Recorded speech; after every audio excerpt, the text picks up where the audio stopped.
Olá, sou Ana Cláudia de Oliveira Freitas, mestranda em artes visuais e vou apresentar o artigo Entre Olhares, as imagens que habitam nossas escolas, de minha autoria, em parceria com a professora doutora Fabiana Souto Lima Vidal.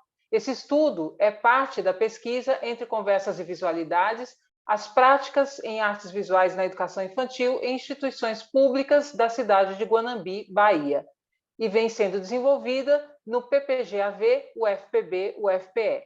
Neste recorte, buscamos analisar as visualidades de imagens presentes nos muros de duas escolas de educação infantil do município de Guanambi, Bahia. O contato com os estudos da cultura visual, através de uma disciplina oferecida pelo professor doutor Erinaldo Alves do Nascimento, nos fizeram compreender que as imagens têm vida cultural e exercem poder psicológico e social sobre os indivíduos. Adotamos como caminhos metodológicos a observação direta e, como instrumento de coleta de dados, utilizamos o registro fotográfico dos espaços dessa investigação, uma vez que as imagens presentes nos ambientes escolares constituem-se artefatos carregados de significados.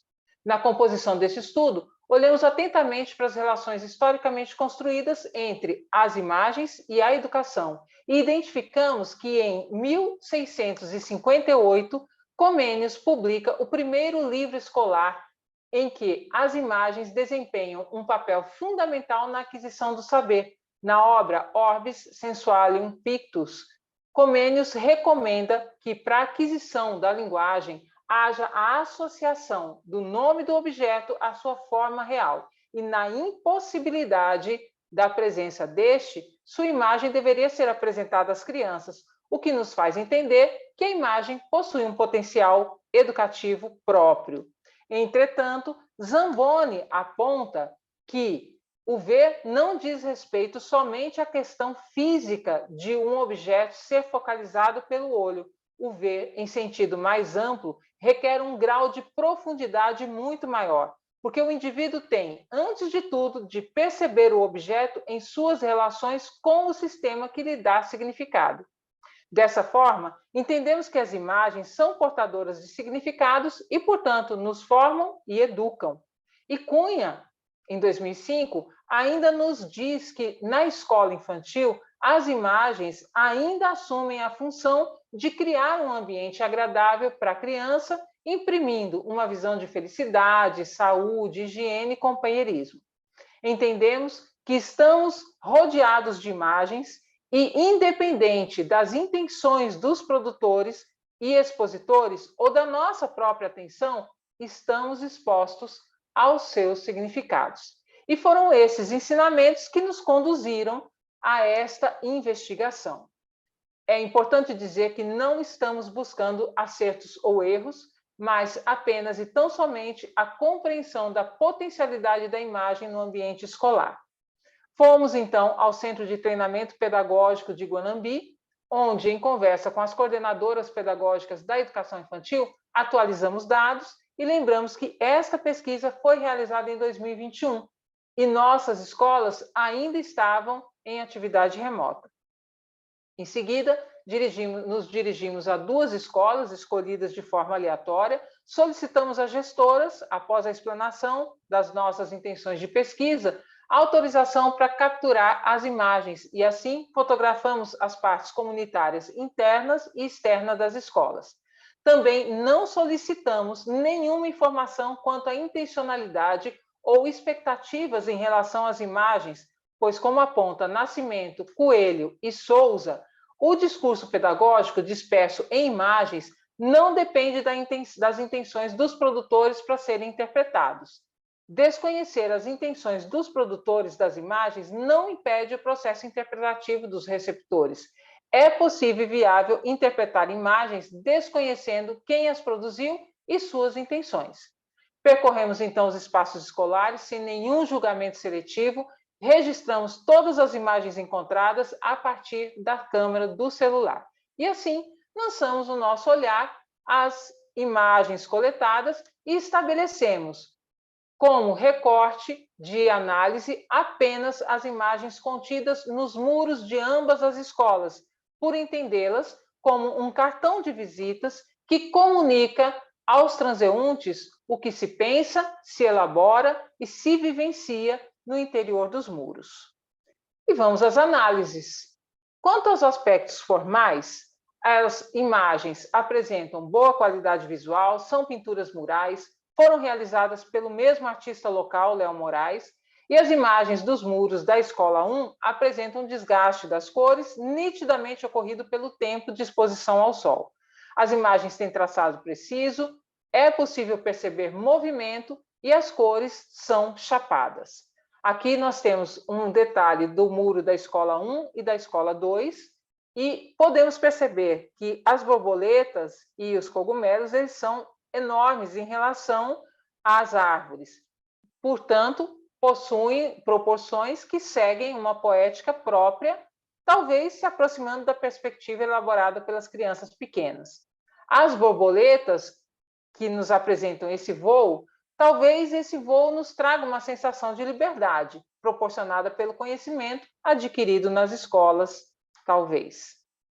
No quesito estético sedutor proposto por Duncan, as imagens nas duas escolas cumprem essa função. São coloridas, contêm representações da natureza, retratam os mais diversos sorrisos e possuem formas com linhas firmes e curvilíneas. Entretanto, todas as infâncias sorriem. Na Escola 1, nós podemos perceber aqui nesses dois detalhes que as brincadeiras estão presentes. E isso nos aponta que pode haver uma importante preocupação dessa instituição no estímulo ao brincar. Também as questões de diversidade e inclusão se fazem presentes. Crianças brancas, pretas, crianças cadeirantes, com deficiência, né? Também a forma diferente de representação da figura humana.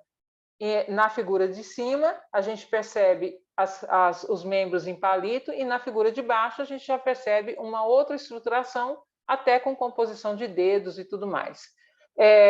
A diversidade está presente, a inclusão também se faz presente. A gente percebe também os cabelos, né, pintados e desenhados de formas diferentes, com cores e formatos diferentes. Os marcadores de gênero também estão presentes. Duas figuras que usam cabelos compridos e adorno nos cabelos, né, Maria Chiquinha e tranças e fitas, estão de vestido, o que sugere que sejam meninas. E os outros dois sugerem ser meninos. Bom, mas também percebemos possíveis questionamentos. A menina da figura de baixo, ela está jogando bola, que é uma brincadeira notoriamente ou socialmente entendida como de menino. E também a paleta de cores, que sugere um arco-íris na camiseta do menino que está na parte de cima, ou pode ser simplesmente uma brincadeira do artista, usando a paleta de cores como na pipa. Na Escola 2, a gente também percebe a diversidade étnica e percebe a inclusão de crianças com deficiência. Interrogamos porque na figura dessa criança que está de vermelho, a gente não conseguiu identificar se realmente ela não possui o braço esquerdo, um dos braços, ou se é uma dificuldade do artista em representar a mão a partir desse ângulo. A gente percebe os marcadores de gênero e os meninos são sorridentes, despojados, parecem mais livres. O lápis aparece como uma visualidade importante na compreensão do espaço escolar.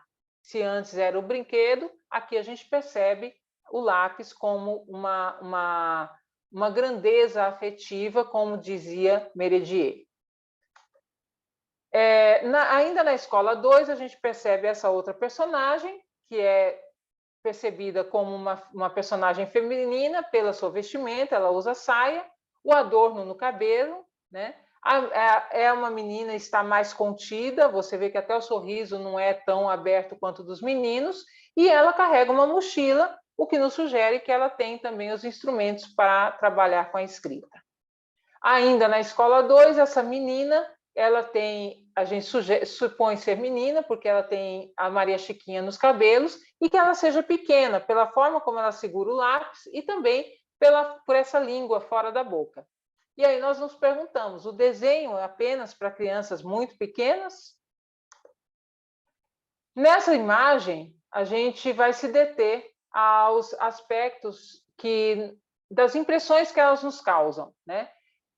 As meninas, elas com olhos grandes, bem amendoados, que nos olham com uma força e nos olham diretamente nos olhos, como se quisessem nos dizer alguma coisa. A menina branca, embora ela esteja com as mãos sujas de tinta e o rosto também sujo de tinta, ela parece que ela nos mostra alguma coisa, ela quer nos mostrar alguma coisa além do que a própria mão manchada de tinta. Nenhuma das duas imagens está sorrindo. A imagem da menina preta, ela ainda tem assim, dá uma sensação de que ela está amedrontada ou então intimidada. Ela coloca a mão na orelha, a mão na boca e ainda levanta, né, o queixo, aliás, o ombro, como se ela estivesse nos mostrando alguma coisa. E aí nós nos perguntamos, né? Diante de tudo isso, nós nos perguntamos por que elas não estão brincando? Por que nos olham com tanta força? Por que não estão sorrindo? Bem, o olhar construído até aqui nos leva a compreender que as imagens, independentemente das intencionalidades dos seus produtores, carregam em si muitos significados que podem dizer quem somos, como pensamos, o que pensamos, e as interpretações dependem das vivências de seus receptores, o que nos coloca na função docente de oportunizar os diferentes olhares por diferentes ângulos, problematizando tais produções e estimulando as discussões, procurando potencializar a percepção das imagens que habitam nossas escolas. Aqui as nossas referências. Muito obrigada.